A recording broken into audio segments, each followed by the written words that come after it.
Baby, you have to listen to me carefully. I'm on a plane that's been hijacked. I'm on the plane. I'm calling from the plane. I want to tell you I love you. Planes crashed into Alpha 4. Looks like it went in the Pentagon.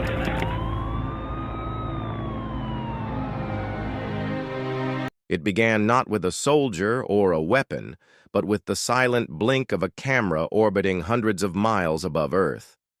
An American reconnaissance satellite was quietly recording imagery of a walled compound in Abbottabad, Pakistan, and what it saw raised eyebrows deep inside CIA headquarters. The house was unusually secluded, encased in towering concrete walls topped with barbed wire, oddly lacking the most basic utilities. No internet, no telephone lines, a luxury residence that kept to itself. But what truly made it strange was the man on the top floor. Never seen outside, no social contact, always hidden behind the walls. This pattern wasn't just odd, it was haunting. Langley analysts started digging. Every movement around the compound was cataloged and studied. They zoomed in on a trusted courier known as Abu Ahmed al-Kuwaiti, a man who had long been linked to Osama Bin Laden's inner circle.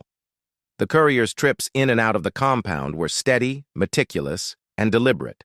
Why would a man with no public profile guard a home like a fortress? What secrets did those walls protect? Over time, the mounting intelligence pointed toward a staggering conclusion. They might have found him. After 10 years of searching, the ghost of Tora Bora might now be hiding in Abbottabad. Inside Washington, quiet tension gripped the halls of power. President Obama, along with top advisors, weighed the risks. A nighttime helicopter raid deep in Pakistani territory. Without their government's knowledge, aimed at assassinating the architect of 9/11. The operation would need surgical precision. A team was assembled. SEAL Team 6, a unit trained for moments like these. They built full-scale mock-ups of the compound in Nevada, rehearsing every possible entry, every exit, every room clearance. They studied the architecture down to the stairwells. It was a mission with no margin for error. On May 1st, 2011, the helicopters lifted off from Jalalabad, Afghanistan. They were stealth Blackhawks, flying low and fast through the darkness to avoid detection. As the pilots guided the aircraft across the border, silence filled the cabin. Night vision goggles glowed green, weapons were prepped, and the team braced for impact. But upon arrival at the compound, something went wrong. The air conditions caused one of the Blackhawks to crash inside the walls. No injuries, but now speed was critical. The SEALs poured out, and the operation accelerated. The breach began. In minutes, resistance was met.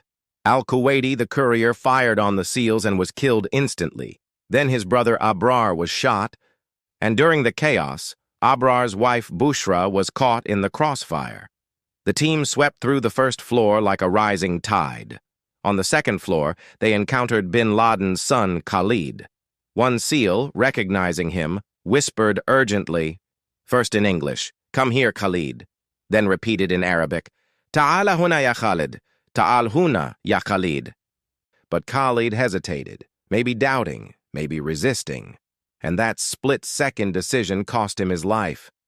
He was shot and killed before he could strike. The SEALs moved fast, clearing rooms, scanning faces. They ascended to the top floor, the final target. Inside a bedroom stood Osama bin Laden. According to later reports, he reached for something, maybe a weapon, maybe instinct.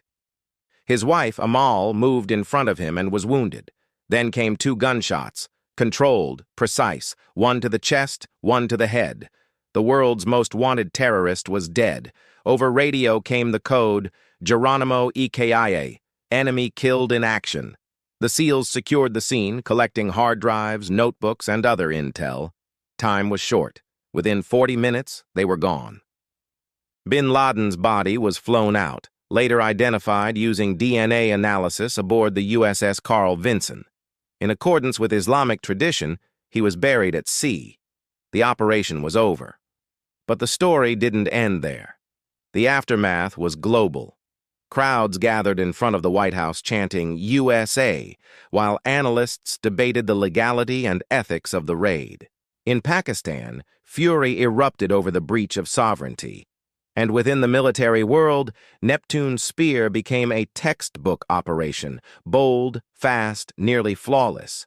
It was a mission born from satellites, shaped by intelligence, and finished in a matter of minutes.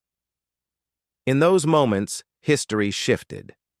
The final chapter of the man behind 9/11 closed not in a cave in Afghanistan, but in a quiet suburb behind high walls, watched first from space, finished by those whose names may never be known.